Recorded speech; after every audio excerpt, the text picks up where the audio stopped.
access to social media and or Netflix since quarantine may have heard of this guy. For those of you who don't know, this is Joe Exotic. Joe Exotic's crazy antics and animal sanctuary were the focus of the hit Netflix show Tiger King. Throughout this series, light has been shed on how truly inhumane it is to keep exotic animals as pets. Research by PETA shows that selling wildlife in stores, auctions, and on the web is one of the largest sources of criminal earnings. But these pets often pay the price. These new pets are often subjected to harsh shipping environments, malnutrition, and unnatural environments. In addition to doing a great deal of research on this topic, I have personally worked at animal shelters such as Animals for Humanity, where my coworkers have told me negative effects of domesticating these animals.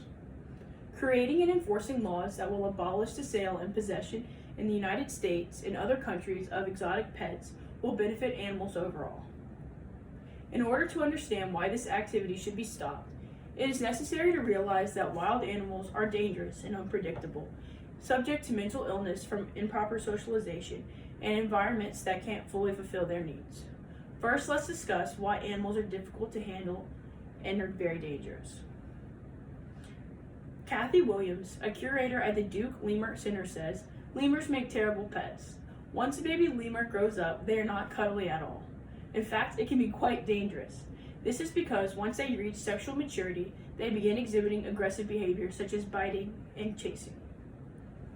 Another example is domestic tigers. Thane Menard, director of Cincinnati Zoo and Botanical Gardens, says there are so many reasons people should not have big cats. One thing is they are exponentially more dangerous than any other exotic pet. A red panda may scratch you, but a tiger can flat out kill you. Next, One Green Planet says that captive animals are deprived of socialization, which can lead to depression and other health issues. An example is the Sloth Conservation Foundation says, "Unnatural behaviors like being petted, groomed, and bathed will cause immense psychological damage to the sloth because they do not show outward signs of stress."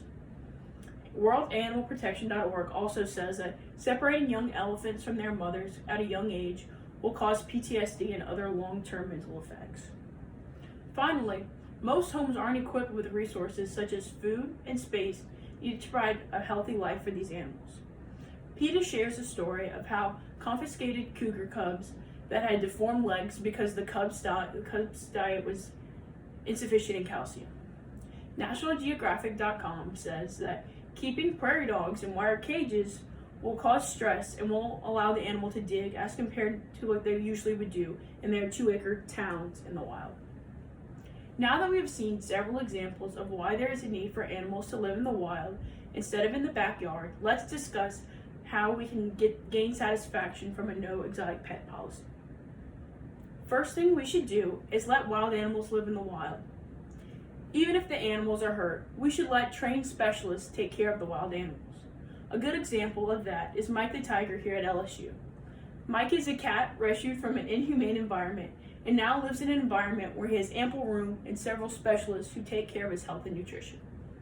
And for those who want to take care of a pet, they should get a traditional pet, like a cat, dog, fish, or hamster, etc., that can be taken on and cared for by you and be seen by your local vet. These options we just discussed are great substitutes for captivating animals in our homes. Now we can talk about how to visualize the difference we can make by abolishing exotic pets. Abolishing exotic pets will benefit both the animal and us because we will be saving and improving the quality of life for these animals.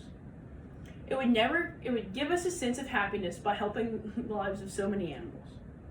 In conclusion, abolishing the domestication of exotic animals fully in the United States and other countries will be mutually beneficial to us and the animals. It is necessary to realize the need for animals to live in the wild. We can still give loving homes to traditional pets and let the specialists help the exotic pets who need help and the many benefits of not keeping these animals as pets. I encourage everyone here to take some kind of action to further join us in the fight against exotic pets. This can be as simple as educating yourself and others about the negative effects of domestication of wild animals, or as big as talking to your state or local governments to help install or enforce laws against this cruel behavior.